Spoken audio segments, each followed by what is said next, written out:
Marty, I've been talking a lot about American things lately, and I've been looking forward to doing the show with you so we could talk about Canadian things. And one thing that I wasn't aware of is it turns out I didn't really know the lyrics to the national anthem because they're not the words that I always thought I was singing when that was the thing. Tell It's me, tell been me I'm wrong. it's been butchered twice now, right? It was butchered 2 nights ago. I don't even know the artist who sang it 2 nights ago. Like some geeky unknown.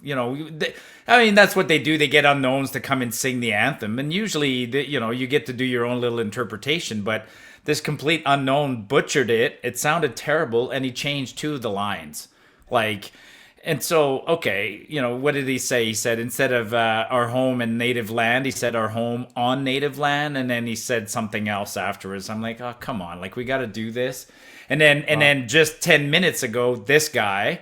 Now, this guy, again, I don't know who Rufus Wainwright is, but apparently he's a little bit, he's a three-time Grammy Award winner or something like that. I don't And know he if that means butchered anything anymore, does it? no, that doesn't mean anything. And he butchered it too. I mean, you got to play the first, whatever, 30 seconds, and then you'll Here, hear what he said. here we go. Now, fans, please remain standing for the singing of the national anthems. Here to sing the Canadian national anthem, please welcome three-time Grammy-nominated Canadian-American singer, songwriter, and composer, Rufus Wainwright.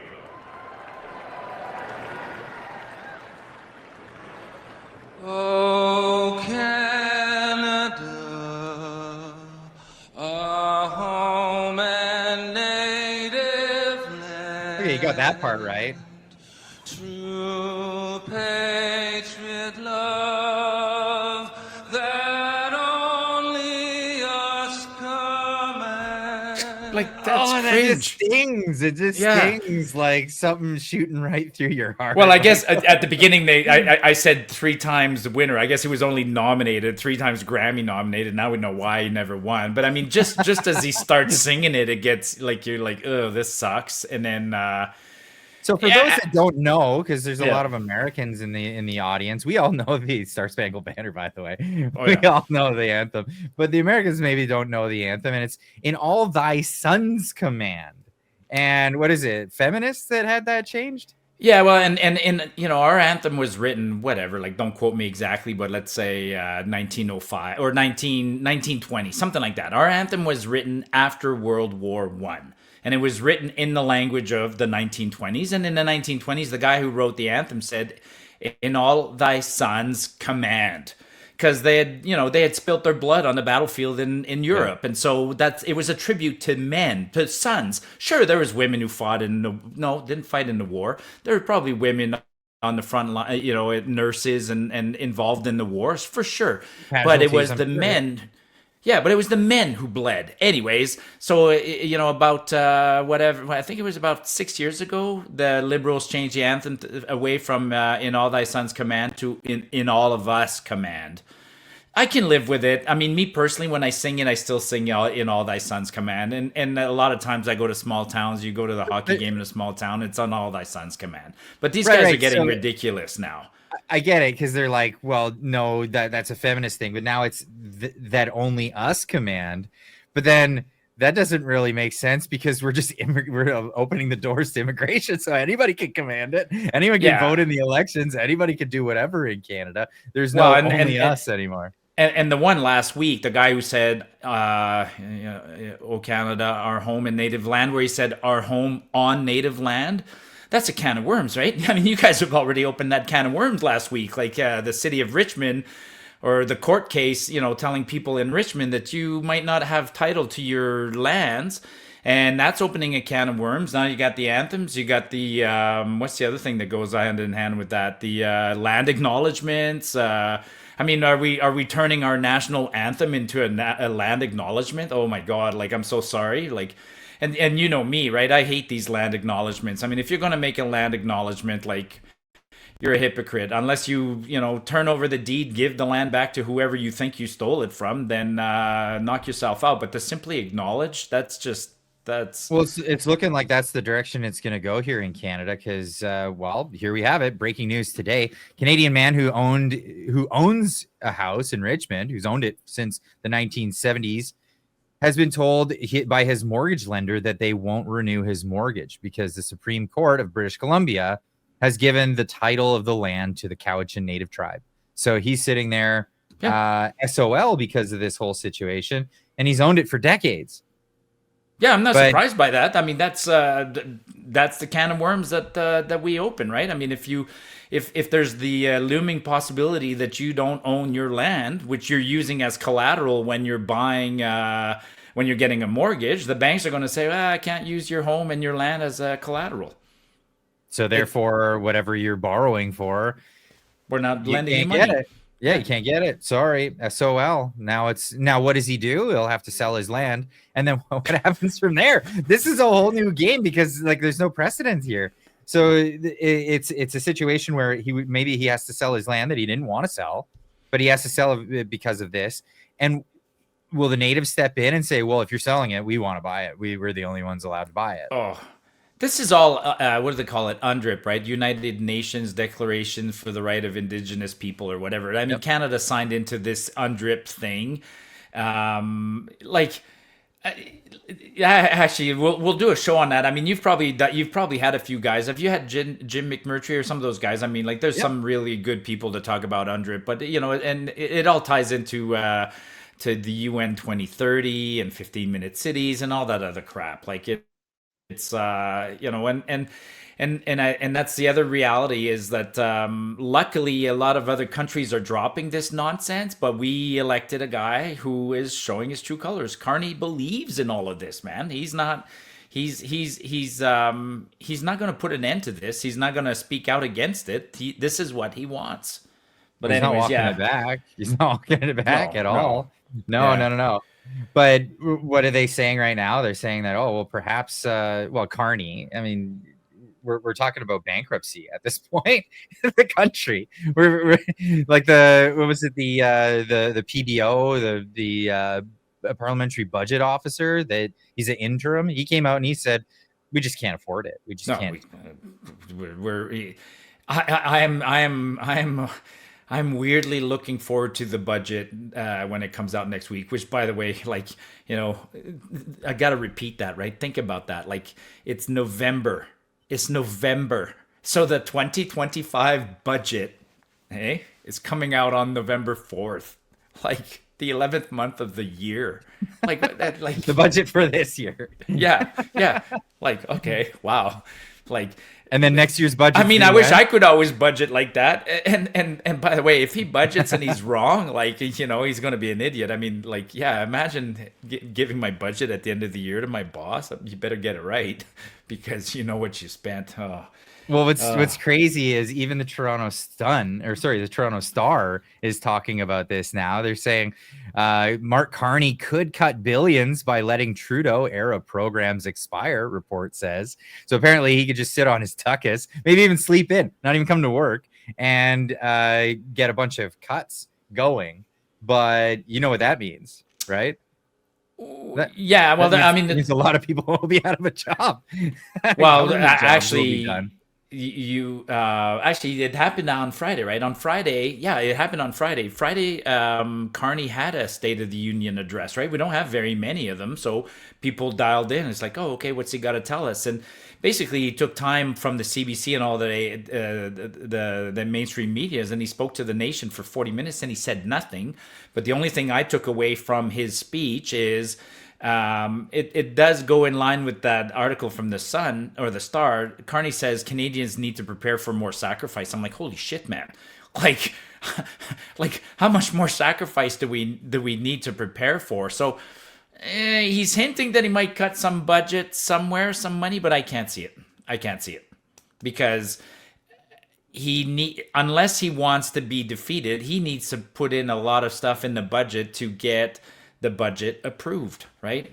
It's his first budget, and he's not going to risk getting it shot down. So I think he's going to increase the spending. I don't know. We'll see. I mean, I'm torn here. Part of me actually at this point wants him to get defeated and send the country back to the votes. Where's that gonna go?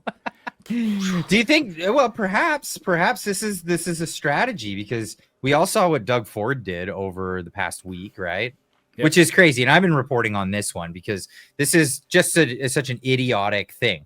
For those that maybe are just tuning in, haven't heard this story yet, but Doug Ford published an ad in the United States, and it was an ad using Ronald Reagan's voice. I can't show the ad. Last time I did, I got a copyright strike for the music that they put in the ad, but it was basically Ronald Reagan's speech from the 1980s, but it was cut down and it was bits cut out of it. And the way it sounded with all of the, Americana B-roll going across the screen, it sounded very much like Ronald Reagan was saying, kind of thwarting Donald Trump's idea of what tariffs are about and what's going on with tariffs. The reality of the situation is actually Donald Trump was in a similar situation as Ronald Reagan at that time, because Ronald Reagan was trying to put tariffs on Japan. And the government was trying to come in and thwart him from being able to use those powers. And so he was in a battle. The Supreme Court, I think it was under the Supreme Court, and the Congress, I think, was trying to pass legislation to make sure he couldn't do it.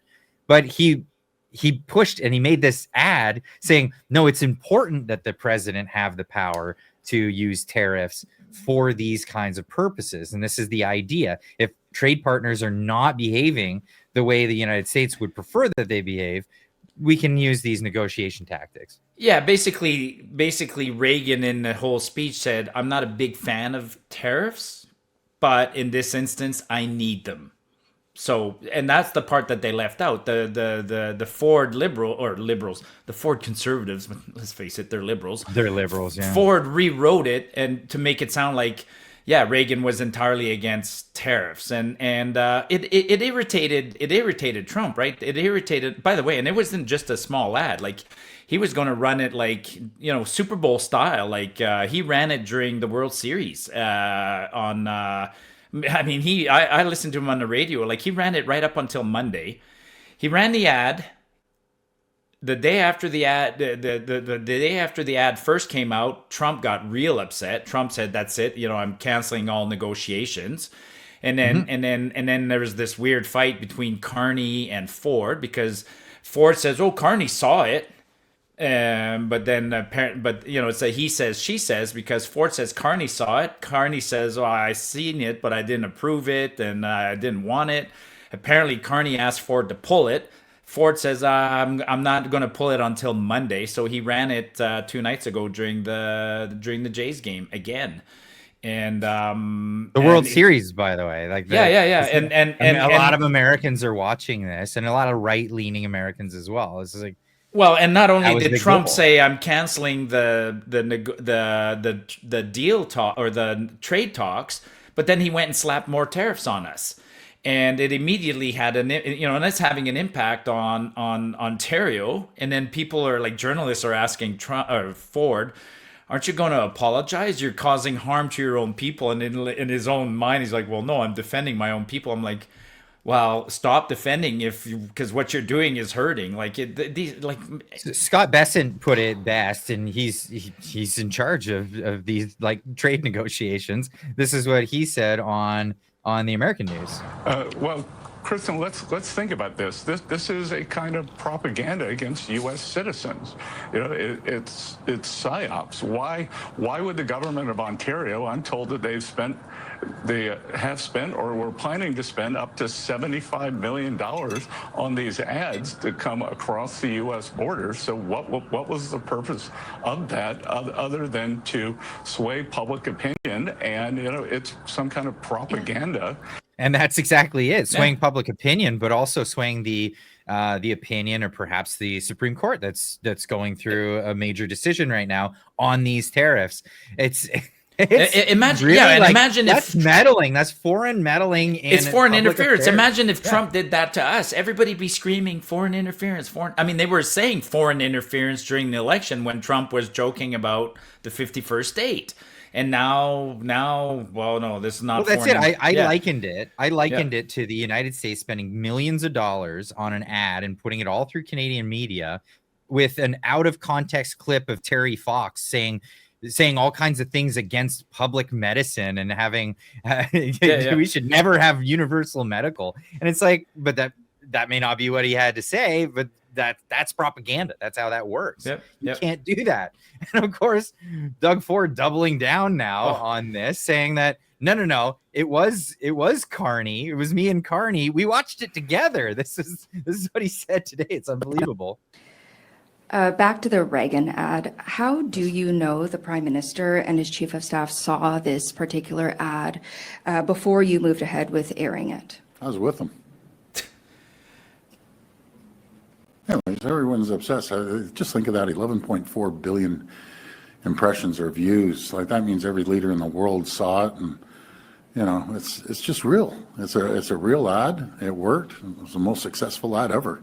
I don't know any ad that's ever hit 11.4 billion in every single country in the world. Their leadership and population was watching it because it's real. Ronald Reagan is telling the truth. A tariff on Canada is a tax on American people. So he doubles down on the propaganda line, and it's just like, wow, this is a train wreck that just keeps steamrolling through. And like, what do you do? Like, he won't even stop it. He's a conductor. He's like going full tilt. He's just full steam ahead. Why? Why would he do this to the Canadian people? Because this is really, at the end of the day, what's happening. This is an assault on the Canadian people. Jobs are going to be lost. Like Doug Ford single-handedly just took away more jobs than Stellantis, GM, or any of these companies that have left combined. He's encouraging companies to leave because he knows that Donald Trump is not going to speak to Canadians on trade until at least the new year now. This is crazy. Yeah. So, I mean, to me, one way or another, Ford is working for the Liberals. That's all there is to it. I mean, he's doing this, but this is pain right now. It looks like a fight between Canada. It looks like a fight between two top guys. It looks like a fight between between Ford and Carney. But that's gonna fade away, and I think there might be an election in a month from now or 2 months from now, and then this will come back, and it's all to vilify Trump. Right now, it's all to make Trump look bad. It doesn't matter what happens here in Canada if. All that people will remember from this incident, from this advertising, is that Trump increased the tariffs by 10%. Nobody will remember this ad. That's my thought. I'm giving these guys a lot of credit, but I think they're strategizing for an election. I've convinced myself that we're going to an election in the next 3 or 4 months because the government is paralyzed right now, and the Liberals in their mind think that they have a lead still, and they're going to try and get a majority. Because face it, the NDP have disintegrated, and the Bloc are continuing to disintegrate. So it's just a head-to-head race between. There's no vote splitting right now. It's Liberal versus Conservatives, and Pierre's not that popular, so I wouldn't be surprised if the Liberals try and strike and call a snap election or do something. Purposely lose the budget. It's there's too much insanity. I mean, I'm really having a hard. Like, I'd love to sit down in this one with a whiteboard with friends and try to brainstorm it because there's some really, really, really weird shit going on right now, including the Bank of Canada today. Look at what the Bank of Canada did today. Well, we're gonna get into that, but yeah, you're actually right on this one. And this is the first time I've ever sided with this idea that perhaps there might be an election soon, and it's because this is their only play for elections. When the elections are done, they usually turn away and put away the rhetoric of Donald Trump being a crazy, scary bad guy. But they're ramping it up. They're absolutely ramping it up. So what does that tell you? It tells you exactly what you're saying. Yeah, I mean, we basically had there's no other reason. Yeah, we've had a minority government for going on 6 years now, and at multiple levels, right? A lot of our governments are kind of frozen that way. And the only way to win is this whole concept of snap elections. You and I are against snap elections. I mean, I'm totally in favor. This is why I want these fixed dates. But oh, and by the way, like just a reminder, right? Like if the Liberals had not prorogued Parliament when they did, the election was due last week. Like we would have gone to the vote now. We were supposed to have an election like last week. So think like, and I think the last 6 months was just a rehearsal. The Liberals are not happy and they're demented and they're opportunistic and they prorogued, which was a bullshit move, and I think they're getting ready for another bullshit move. Like they're not going to strike a deal with the Bloc and the NDP like they did last time to try and pass legislature through, and nothing's going to pass right now. Unless they're willing to put up with like their demands. Yeah. And again, like I said, I don't think the NDP, or sorry, I don't think that the Bloc Québécois will consider that, you know, they'll get a better deal under the Conservatives, so want to defeat the government on those grounds. So I don't know.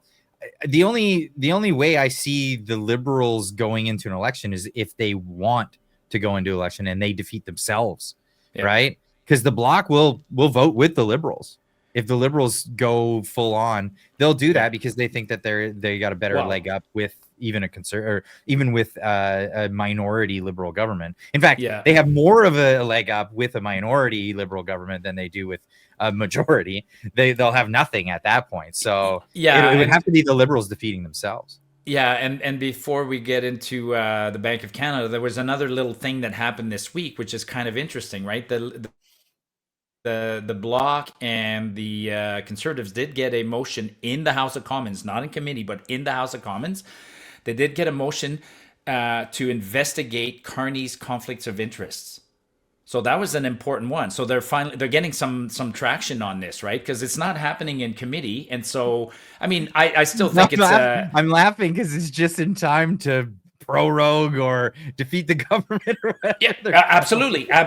I mean, that's another excuse, right? Like you want to make this go away. I mean, I don't think like, you know, God, like actually there was a politician this week that went to jail. It's been a long time, right? You saw the story.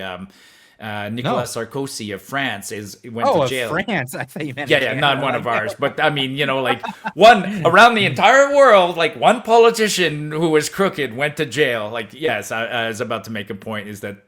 It was a few months ago. The ex-president of Argentina went to jail. Yeah. But anyways, the Liberals just don't have a lot of good news again. It's been the same thing, and so these parties they're all about wanting to be in power, so they're going to do something, I think.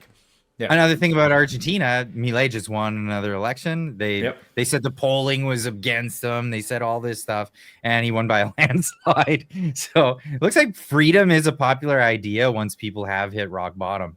It's just Canada needs to hit rock bottom. I mean, like, I don't know how else to put this. Canadians are not going to wake up out of this liberal slump, and many have woken up. And you know, it sucks. It sucks for everybody that has already woken up, but the rest of them aren't going to. We're just going to keep getting more of this. I don't know where the rock bottom is. Like even this week, the Toronto Food Bank put out a report saying 10% of Torontonians are using the food bank. I'm like, wow, if that's not starting to hit rock bottom, like what is? Boomers getting cut off from their Social Security. That's rock bottom. That's wow. That's still a ways away. But young Canadians have hit rock bottom. I know that young Canadians have hit rock bottom, but they don't affect the. Well, I got to say this, right? I mean, we just had elections in Alberta with again a super lousy turnout of about 30%. We had 30% turnout in our municipal election, and we had lots of places like the mayor of Calgary. Calgary is a city of almost like 1.5 million people, right?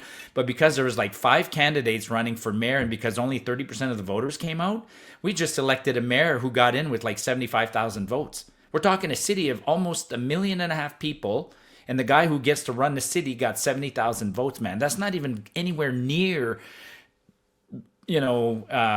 proportionate representation. I mean, we're letting in idiots to run us. Actually, you should have been at Keith Wilson and Jeff Rath were in their glory at the rally in Edmonton. They called out so many politicians, and they were using the word idiots and buffoons and clowns, and the applause was there. Like that's great. They weren't mincing words. We are being led by absolute clowns. And it's crazy because you look at you look at Alberta and you Yep. see the populace there, and you're like, why would Canada be the way it is? Look at these people; these are great people. They're freedom loving people, and this is what they want. There's so many people that showed up to this huge event. Obviously, the media tried to downplay it quite a bit. But how was it? How was the event? There was a lot of people that showed. Oh, it was, I said this to people, and it's not a made up thing. Like, I went there and I barely documented anything. I didn't take a lot of video or pictures of anything because I was in a moment. Like, I couldn't, lift myself out of the rally and be just an observer and sort of document it. I was in it. And I couldn't get out of it. I'm getting goosebumps thinking about it. I was walking around. By the way, like, hi to everybody in the channel right now who said hi. Clyde, I probably had 20 people come over and say they love our show. Okay, so that's That's like, awesome. we had 20 people in the chat that were there on Saturday. So I couldn't separate myself and just be an observer. I was in it. I was chatting with people. I was asking people why they were there. I was listening to the speeches. And the media made no mentions of it, hardly, and everybody's trying to downplay it, saying like, "Oh, you guys only had 2,000-3,000 people." We used AI. We had drones flying overhead, and by our estimates, we had about 12,000 people. Is it a big event? Yeah, that's 12,000 people from all over Alberta. Some people drove 6, 7, 8 hours. Money out of their own pockets, time out of their own lives. We're not talking unions bust in to protest. We're talking everyday Albertans. And they're going to get bigger. We're going to do another one in Calgary, probably in the next 6 weeks or something like that. And I want to. Are you going to speak at that one? I'm not a speaker. I mean, I get asked to speak, but I don't. I speak only when it's absolutely necessary. It's not my thing. I'd rather comment and participate than be a speaker.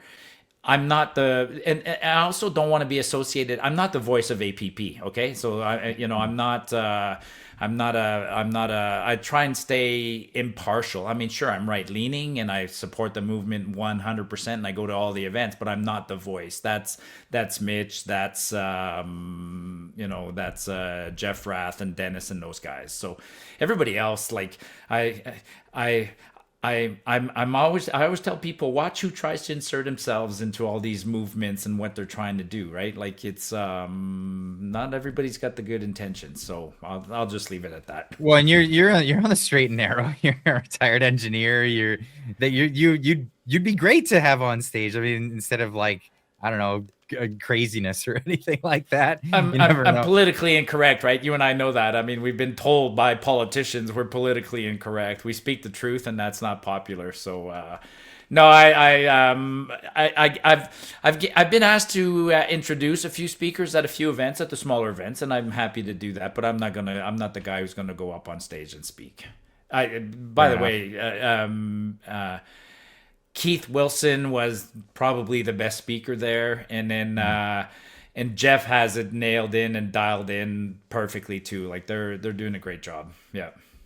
Yeah, good for them. I'm glad to see that. I'm glad to see that, and hopefully even more people turn out to the Calgary event. But you were saying people getting bussed in from all over the place because this APP event was organic, but what's not organic is what's happening on the other side of the aisle. There's this big union strike going on with the teachers, and now it's been growing. And what I'm hearing in the back channels is bust in from out of area, people who are completely unassociated with it, paid people, like, lots of stuff going on, shenanigans.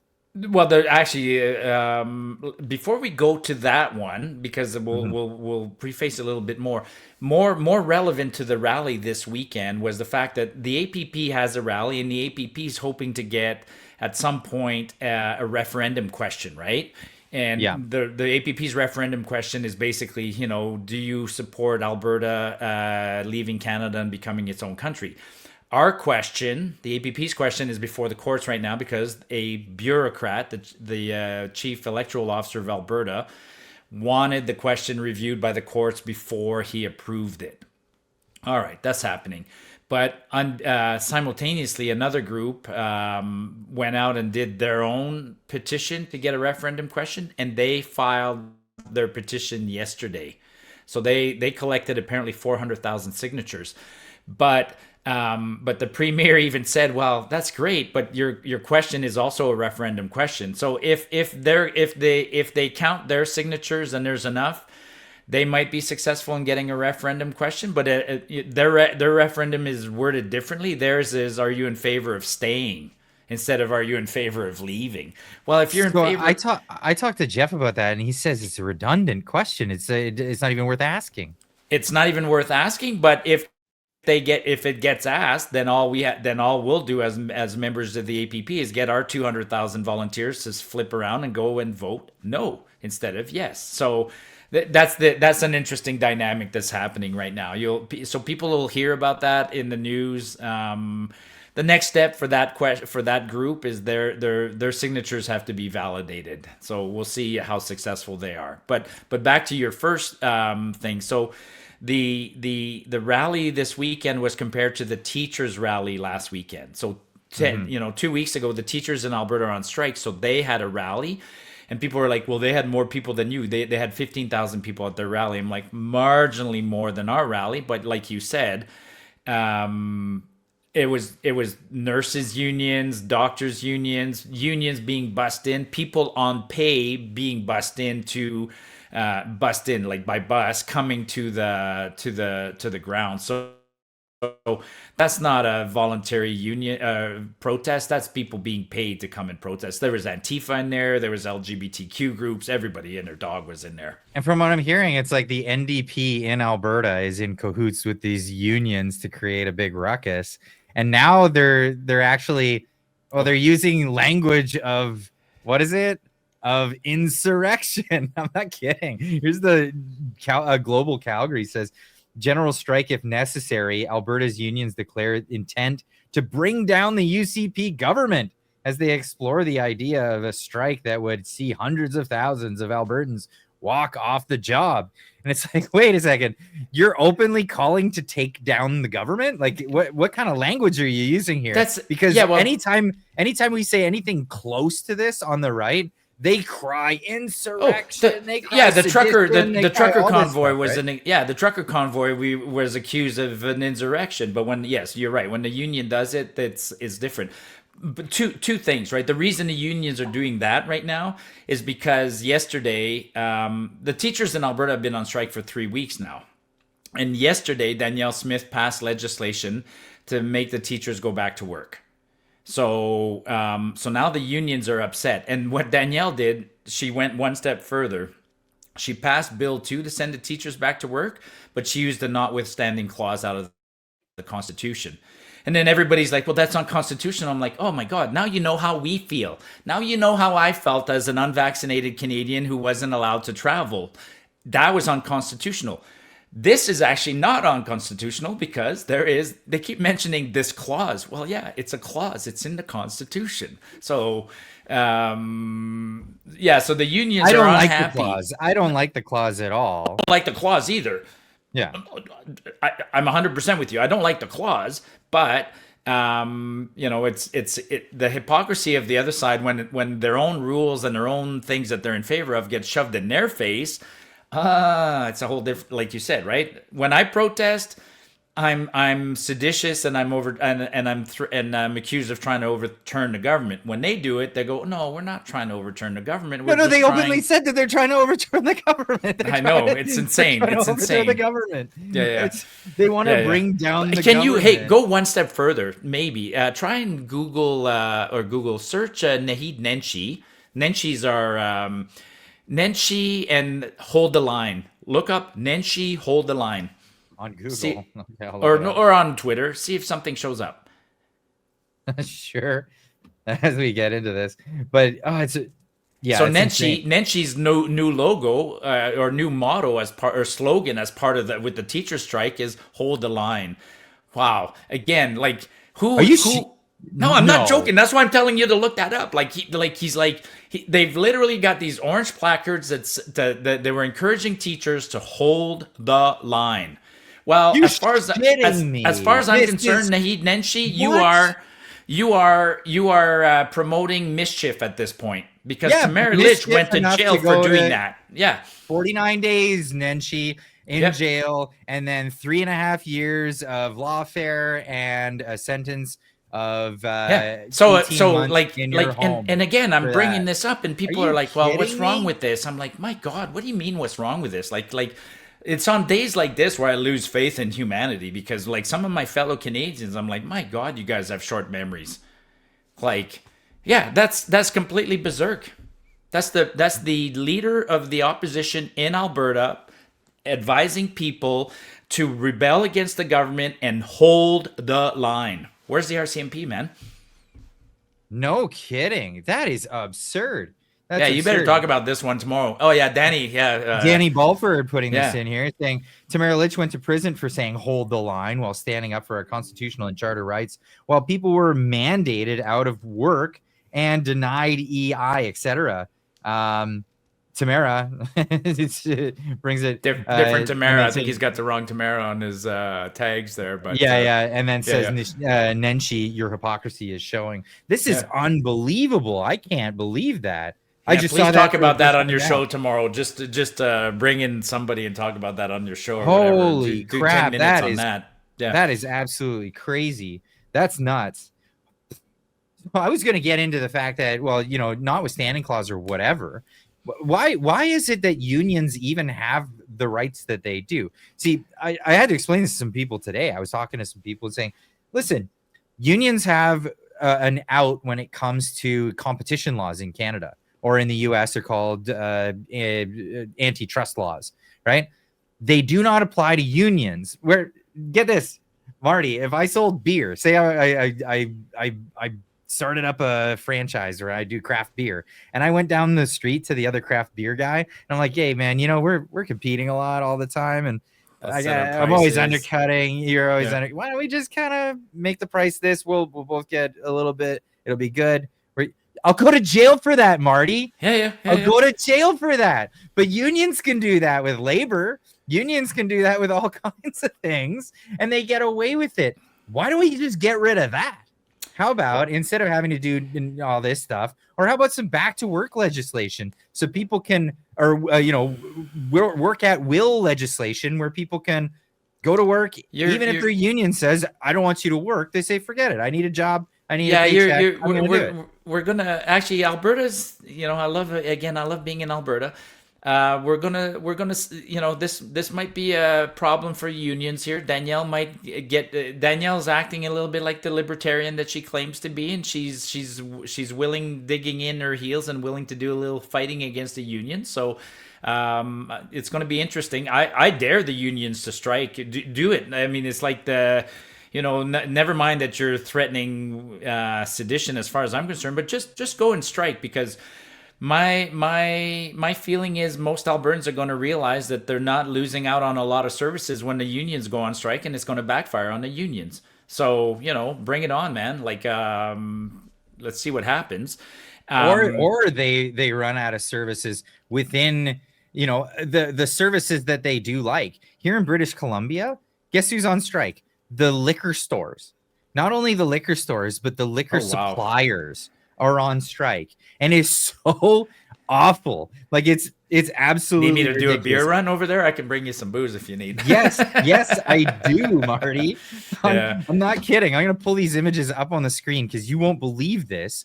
But this is the private store that I go to. Oh, you got pictures of empty shelves, or is it looking communist, or what's it looking like? It is looking communist, Marty. This is unbelievable. I need to scale back a little bit, but share this tab. This is what it looks like. Wow. And this store was the one I went to get American whiskey, because they were the ones who didn't do the stupid crap that David Eby mandated. These are the shelves. And I'm not lying when I say that the back room where they keep the beer, much the same. You can't get vodka sodas in British Columbia. They just don't exist anymore. You can't get them. They're gone. All you got left is slim pickings on whatever, beers or whatever are left over. It's like communism.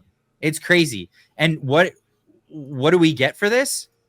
We get a bunch of idiots that are telling us we need more money at a time when everybody's living standard is dropping, and they're coming forward and they're saying, I already make more money than the private sector, but I want more, and I'm going to make you suffer for it. I'm going to make you suffer for it. You got to be kidding me. It's unbelievable. There's a cool comment in there. Somebody says, you guys know that Vivor sells stills, right? Like, yeah, maybe we buy a still and start making our own. That's illegal, by the way. But just one last thing on unions. So Smith, one thing she missed out, she passed the law forcing teachers back to work quickly. I wish she had used the law to add one little line in there, also saying that it's not that you can opt out of unions. You know, like here in Alberta, if you're a teacher, you have to belong to the union, and a lot of government jobs and a lot of jurisdictions have a right to work and a right to opt out of unions, and she missed out on that opportunity. I think she was in a rush. She didn't want to overcomplicate the bill. So rock the boat. I'm sorry, but let's rock the boat. We need the boat rocked. Like we're rocking on a few things here. It's kind of cool. Like I'm happy that we're rocking the union ones. I'm happy that sure threatened to. I mean, it's not resonating with everyday Albertans right now. Like people are like, you know, I reminded folks that teachers worked all through COVID from home and never skipped a paycheck while I put up a graph. Like I put up a graph for Alberta. I could have done the whole country, but I put up a graph that showed private sector workers versus government workers. And during COVID, 250,000 Albertans lost their job in the private sector, and not a single public sector employee lost theirs. So they got a lot of time off with pay, though. Yeah. So we'll see. Yeah. Unbelievable. No, I'm not the only one saying that people's, futures are looking pretty bleak. We got some reports from the Bank of Canada today. and Tiff Macklem just come out and said it. Like his words were brutal, man. His words were downright brutal. Do you have a clip? Like I have the clip, and there's not even a segue for this. Just let it be said.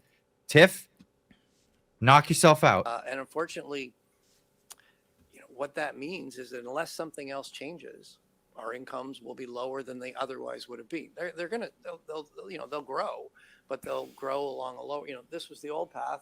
Now there's a new path, which is below the old path. Which was a bad path to begin with. There are things the country can do to try to bend that curve up, but those aren't things monetary policy can do.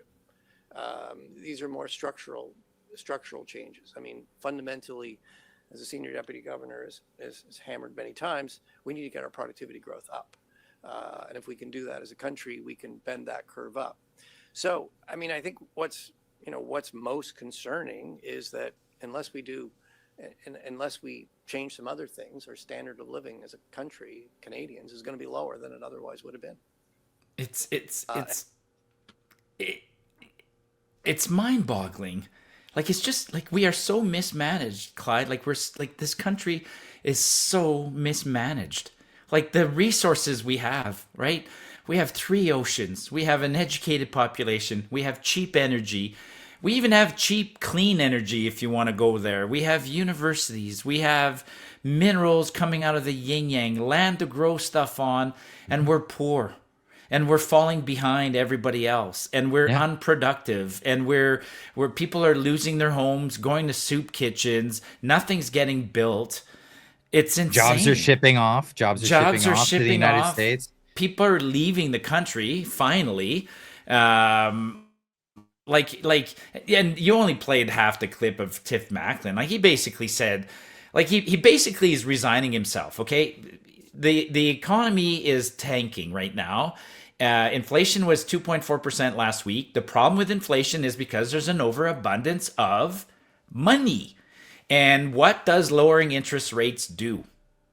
It creates an overabundance of money. I mean, it's just going to creates a false demand.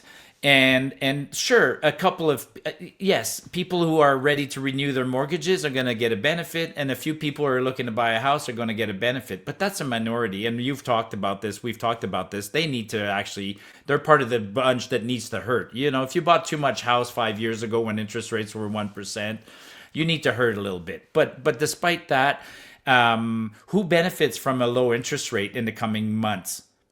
The Liberals. I mean, the Liberals, you know, we keep talking about their deficit. The deficit is like $1.6 trillion. The debt servicing, the parliamentary budget officer already is screaming that the debt servicing is $52 billion a year. That's $1 billion a week. So who benefits from a lower interest rate? The Liberals. The Liberals, yeah. Who benefits from inflation? The Liberals and the government. Who benefits from the odd person who still manages to sell their house and make a profit? The Liberals. Like, and Tiff Macklin's resigned himself. When he's speaking there, he looks like a man, you know, he's looking at the watch going like, when's my mandate done? Like, I gotta go till October. Like, he wants out because he knows that what he's doing is wrong. And people It's crazy. In fact, it's so wrong. Even the media didn't cheer about it today. I was surprised. I thought everybody would jump on the bandwagon of like, oh, the interest rates are low. They're not. They're not even supporting the Liberals on this one. You know what the media is busy doing? The media's busy. No, the media is busy because the word is that Donald Trump is not going to talk to Mark Carney, and the government, the media is running roughshod for the government by saying, no, they're totally still talking to us anyway. Yeah. Canada, U.S. still talking despite Trump ending trade negotiations. Envoy, they're like one after another. CBC says Trump and Carney keep it civil over dinner ahead of APEC summit. They did talk. They did say words together. This is the crazy stuff. Yahoo News. Trump speaks to Carney and other leaders at dinner ahead of APEC summit. Like, just because they're in the same room does not mean that they're talking trade or even is no. I mean, not happening.